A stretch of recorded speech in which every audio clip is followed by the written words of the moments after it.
One of the things that keeps me interested in action cameras is the very fact that they are not perfect and they are developing all the time with increasing capabilities year on year. And if I compare that with their more professional brethren, those cameras tend to develop at a much slower pace, and I don't find them as interesting. In fact, you could probably use any professional camera of the last decade or so and you could still do some great work with it. And if you can't, you're probably doing something very wrong. But action cameras, particularly in the last 5 years or so, have come on leaps and bounds. We've seen improvements in their low light performance, and we've also seen ultra high frame rates such as 120 frames per second in 4K implemented as well. But there's one area in which action cameras still fall way short, and that is in how they expose the image. Now, because action cameras don't generally feature an iris, they adjust exposure in one of two ways. They can either increase or decrease the ISO or the electronic gain, or they can adjust the shutter speed. And it's the shutter speed that causes a lot of the action camera look. Those of you who use cameras regularly and use them manually will know that one of the general rules is to set your shutter speed to be effectively the equivalent of 180 degrees in a film camera from your frame rate. So if we talk about shutter in terms of fractions of a second, if you're shooting in 24p, you generally want a 1/48th shutter. If you're shooting in 60 frames per second, then you would want 120th of a second because it's double 60. This is the general rule, and what this does is it gives you a nice amount of natural motion blur. Now, there are some videos out there that poke fun at this rule, and they are very funny, such as the one by Camera Conspiracies. It's absolutely brilliant. If you're in a situation like this where I'm talking to camera, it's not really needed. Hardly anyone will notice. But if you have a high motion scene, that's where the very staccato look of a high shutter speed on an action camera really does stand out.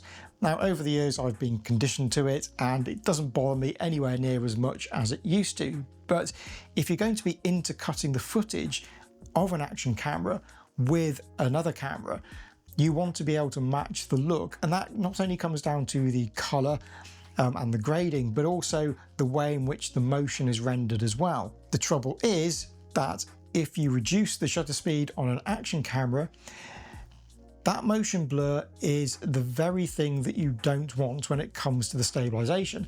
And that's because the stabilization systems on action cameras rely on a fast shutter speed to keep the image sharp and prevent all that blurring that you find when you use such a camera in low light scenarios. There is a sweet spot where you can get a certain amount of motion blur while still keeping the electronic stabilization working well. It's around 1/200th, 1/240th of a second shutter. But if you fix the shutter speed like that, you then have a couple of other problems. The first is that the only way that the camera can adjust its exposure automatically is by going up and down the ISO scale, or in other words, adjusting the electronic gain on the image. Now, the camera can only go down to a certain level. So on a bright sunny day, you're going to have an overexposed image. And the way that a lot of people get around this is to use ND filters. Now, for me, ND filters on an action camera are unwieldy. They're a bit of a pain. And I don't want to be switching them over all the time. Part of the point of having an action camera is that it is super convenient and very simple to use. But if I have to swap over ND filters, that all goes out of the window. Not to mention the fact that you need to be sure that you have consistent light. If you used an ND filter on an action camera on a mountain bike, you might start off in bright sunshine, but then go under a forest, and then your image will be completely underexposed, and you won't be able to get around that unless you stop and take off the ND filter or put on a different one. Now, a way that manufacturers could potentially get around this is to put an iris inside the camera. Now, DJI has done this with the Osmo Action 6, but the point of it wasn't really to adjust exposure. It was to be able to control the hyperfocal length so that the camera could still keep a close focus on people when they were vlogging due to the larger sensor size. Now, having an iris inside an action camera also throws up a few other problems if you implement it in the way that it is in a traditional camera. One of the problems is that even on a camera with a 1-inch sensor, if you have an iris and you go down below, say, f5.6, you're really going to see the effects of diffraction, and that's going to be softening the image. And with the ultra high resolutions that we see now, that diffraction effect is going to be even more noticeable than it would be at, say, 1080p. The other problem is that an iris is still an added moving part that is still subject to all the vibration and rough treatment that action cameras often go through. We've yet to see the long-term reliability of the Osmo Action 6 iris system, so that remains to be seen. And I'm not completely convinced of it as yet, but I'll wait and see how it lasts me out. But I think on the diffraction front alone, I don't really think it is the best way to be able to control the exposure in any forthcoming action camera. So action cameras are in a bit of a catch-22 situation because the stabilization system relies on that shutter speed.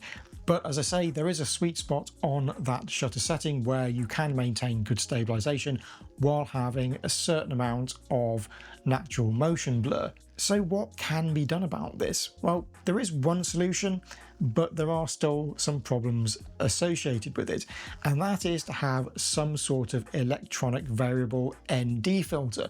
Now, anybody who has used any of Sony's cinema lines, such as the FX6 and the FX9, will be familiar with the END system. Now, the END system is one of the best inventions I've seen on cameras, and that's because you can now fix your iris so you can get ultimate control over your depth of field, and then you can control your exposure using the END with no image quality penalty. The trouble is that Sony has a patent over it. I believe Zcam tried implementing an END system but had to take it out of its cameras because it infringed on the Sony patent.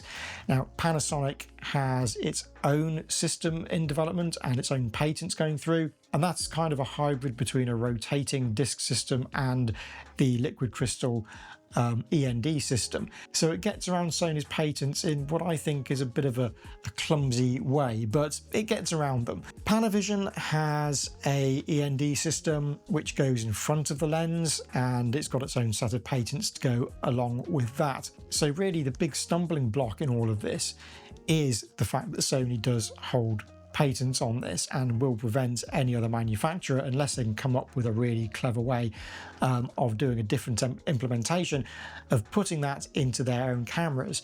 But really, for action cameras, I think electronic variable ND is going to be the way it will have to go eventually in the future, because that's the only way we're going to get ultimate control over the shutter speed and be able to control our exposure in bright light as well without having to deal with physical ND filters. So this is just a quick video to relay my thoughts on this matter, and I'd be interested in what you guys think down in the comments below. And as per always, if you like the video, please do like and subscribe, and if you want to support the channel further, I do have some affiliate links. I do earn a small commission on any purchase made through that, but it's at no extra cost to you. It's just another way I can help keep this channel going. But anyway, I'll be interested in your thoughts below, and I'll see you all in the next video. And if you like this video, why not watch one of these two videos here?